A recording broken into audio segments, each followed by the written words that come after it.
everybody. Welcome back. So we are moving on to part 2 of your Trifle Sweater. And today you'll notice that the directions are exactly the same as yesterday. Exactly the same. Because basically yesterday you were working on half of the back. Today we're working on half of the front. It's the same. But so today I want to talk about something a little different. We have already talked about the width of our sweater. I want to talk about length now. You knew we were going into it. But before I talk about that, first, the directions can seem a little confusing, right? Because I did not tell you to fasten off after part 1, and that's on purpose, right? You did your crocheting with one ball. And you'll see very specifically I told you, get a new ball, start a new one. Because think of it this way, it's like you're going to be working off of this for your front panel. You'll work off of this for your back panel. So you're working on both at the same time. It's kind of like a knitting 2 socks at once. You're working on both at the same time. And that's on purpose. There's no reason to fasten off. You can work on both. That's why working with these balls is so great, because there's so much to it. But don't worry, if you're using a different yarn, doesn't matter. Just grab a new ball and start. So today, it's all you need.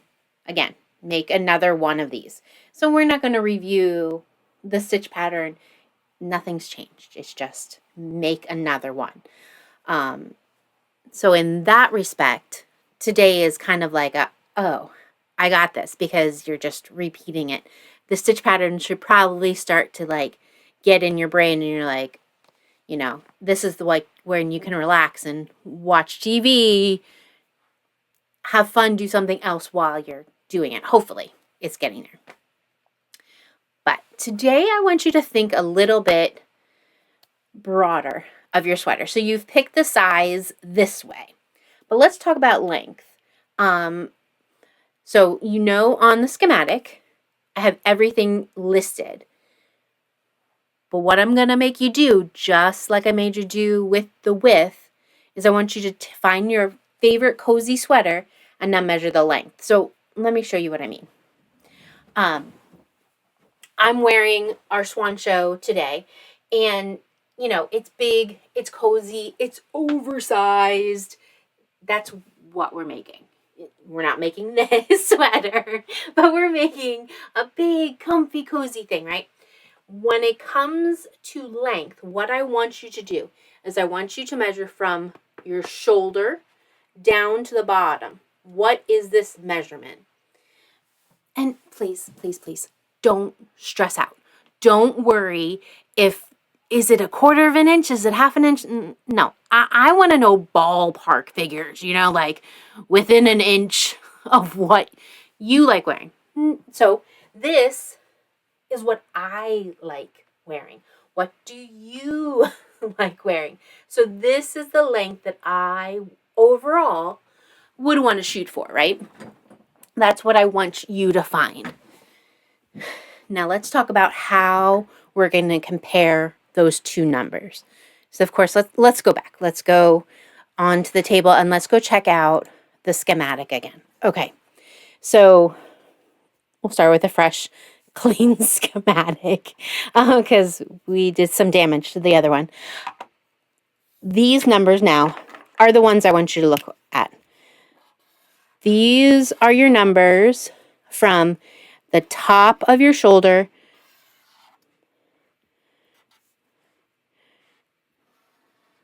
to the bottom of your ribbing. That's what I care about. Now let's be real clear here. These numbers right here, are they going all the way to the bottom? No, they're not. So that's why this number is coming into play. So when you take your measurement, don't forget to add 3 inches for your ribbing.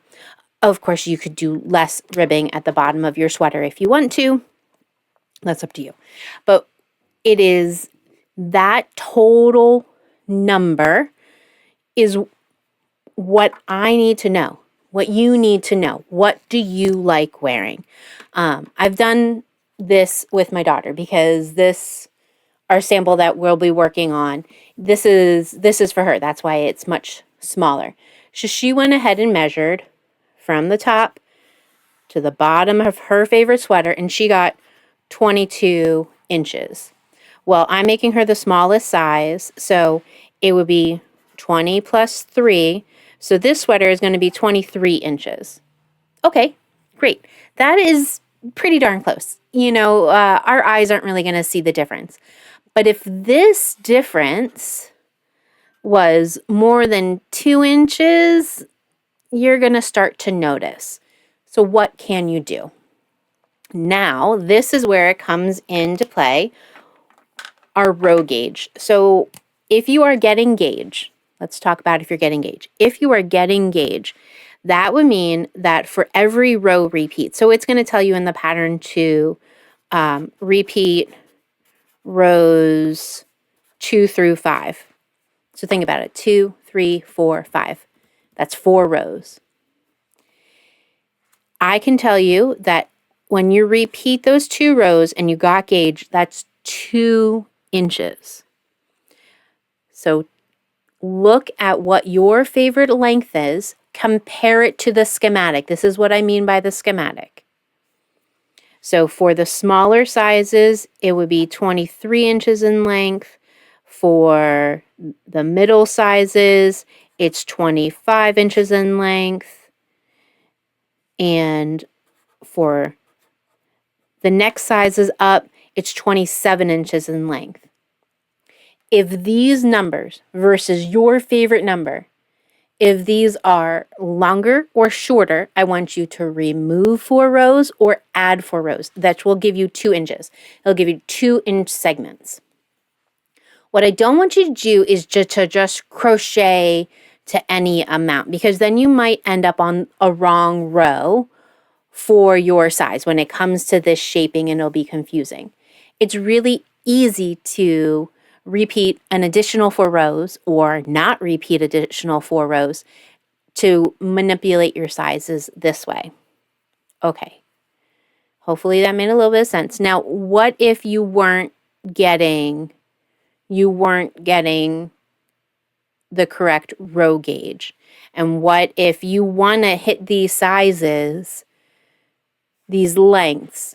Well, then you need to add an additional 4 rows, and know you're going to need to measure what each 4 rows for you is going to add to it, and try to get as close as you can. My guess, if you are not quite, if your row gauge is a little bit smaller than my row gauge, if it's a little bit smaller, you'll just need to do 1 extra repeat, and then it'll be close enough. It'll be close enough. It won't be perfect, but it'll be close enough. All right. So hopefully I didn't confuse you too much. But if there's any manipulation, and I hope you do, feel free to do it. Either add an additional 4 rows or take out an additional 4 rows now. And what I mean by now is, I mean now. Do it now. So, you finished your back, and maybe you decided you would like the additional 2 inches. Add it now. That way your brain is not going to get confused when I tell you to repeat in our next part. When we start talking about back shaping, things like that, it'll already have been done. Figure out your length, compare it to your schematic now, or rip out 4 rows now. Do it on the back and on the front.